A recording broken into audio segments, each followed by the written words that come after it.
आणि आता बातमी आहे अहिल्यानगरमधील बहुप्रतीक्षित निळवंडे धरणाचं काम अंतिम टप्प्यात आलेलं आहे। कालव्यातनं सोडलेलं पाणी दुष्काळग्रस्त भागातल्या गावागावात पोहोचतंय। गेल्या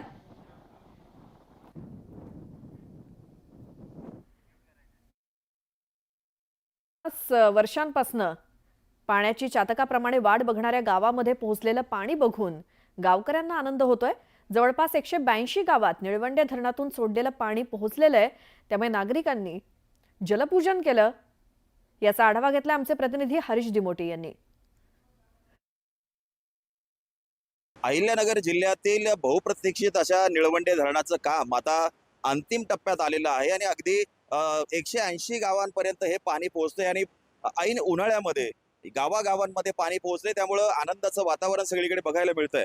मी आता राहता तालुक्यामध्ये आहे आणि आपण जर बघितलं तर उन्हाळ्यामध्ये अशा पद्धतीनं सगळ्या गावांमध्ये हे पाणी पोहोचतंय आणि स्वप्नपूर्ती कुठेतरी गावकऱ्यांची होताना दिसते। जवळपास 1970 साली या धरणाचं काम मंजूर झालेलं होतं आणि अगदी कासवगतीनं काम पूर्ण झालं। धरणाची भिंत झाली आहे, कालवे देखील आता पूर्ण झालेत। आता चाऱ्या आणि पोटचाऱ्या फक्त बाकी आहे। मात्र आता गावागावातल्या पाणी पुरवठा योजना असतील, शेतीसाठी अनेक ठिकाणी पाणी मिळतंय। खडकेवाके गावातले हे सगळे गावकरी आहेत। आज त्यांनी या ठिकाणी जलपूजन केलं आणि आनंद त्यांनी साजरा केलेला आहे।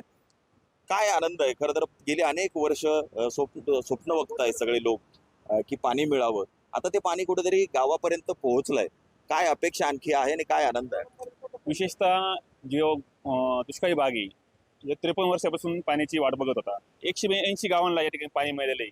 का जो शेतकरी कायम त्यांना टँकरनं पाणी असायचं, टँकर मुक्त करण्याचं काम या ठिकाणी या जिल्ह्याचे पालकमंत्री नामदार राधाकृष्ण विखे पाटील यांनी केलेलं आहे। या खडकेवाके गावामध्ये एक काळ असा होता का 12 महिने टँकर हा सुरू ठेवावा लागत होता पिण्याच्या पाण्यासाठी। मी ज्यावेळेस 85-80ला उपसरपंच होतो, 12 महिने टँकर असायचे आणि अतिशय आनंदाचा दिवस की जे 3 पिढ्या ज्या निळवंड्याच्या पाण्याची वाट पाहत होते, तो आज खरोखर आनंदाचा दिवस आज आपल्याला पाहायला मिळत आहे। नक्कीच सगळे नागरिक अतिशय आनंदी आहेत, कारण गेली 53 वर्ष सगळेजण पाण्याची वाट बघत होते आणि त्याची कुठेतरी स्वप्नपूर्ती होताना दिसते आणि गावागावांमध्ये हे पाणी पोहोचतंय। नगर जिल्ह्यातले 6 तालुके आहेत, त्याचबरोबर सिन्नर तालुक्यातले काही गाव आहेत, असे 182 गावांपर्यंत हे पाणी आता पोहोचलंय। तर चाऱ्या आणि पोटचाऱ्या झाल्या तर जो दुष्काळी भाग आहे हा सुजलाम सुफलाम झाल्याशिवाय राहणार नाही। हरीश दिमोटे, न्यूज 18 लोकमत, अहिल्यानगर। यानंतर एक नजर टाकूया टॉप 18 न्यूजवर। टॉप 18 प्रायोजक डिफेन्स करिअर अकॅडमी। युवक युवतींनो, भारतीय सैन्यात घडवा अभिमानास्पद करिअर।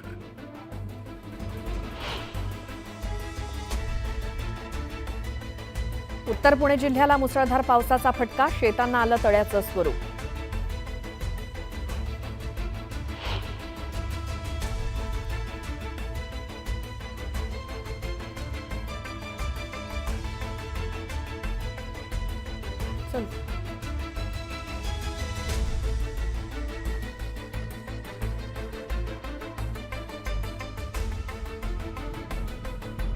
जिल्ह्याला पावसानं झोडपलं, ओढे नाले झाले प्रवाहित, कयाधू नदीच्या पाणी पातळीत झाली वाढ।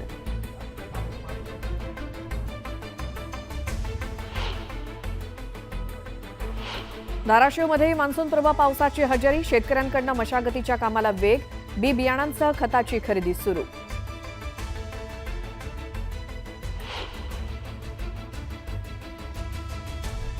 मान्सूनपूर्व पावसानं ठोसेघर धबधबा झाला प्रवाहित, दाट धुकं संततधार पावसामुळे परिसर पर्यटकांना घालतोय साथ।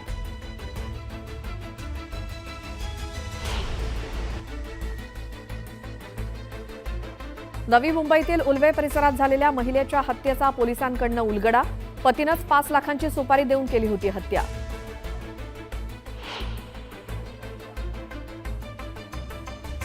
रस्त्याच्या अपूर्ण कामांमुळे पुणे सातारा महामार्गावर मोठी वाहतूक कोंडी, वाहनांच्या लांबच लांब रांगा।